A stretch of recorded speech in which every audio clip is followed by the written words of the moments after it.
Tradicionālā lauksaimniecība ir būtiska mūsu pārtikas nekaitīguma, kultūras mantojuma un vides ilgtspējas nodrošināšanā.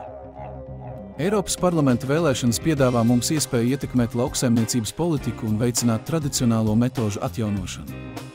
Balsot par kandidātiem, kuri atbalsta tradicionālo lauksaimniecību un novirza finansējumu uz šo nozari, ir svarīgs solis pretī veselīgākas un ilgtspējīgākas pārtikas sistēmai.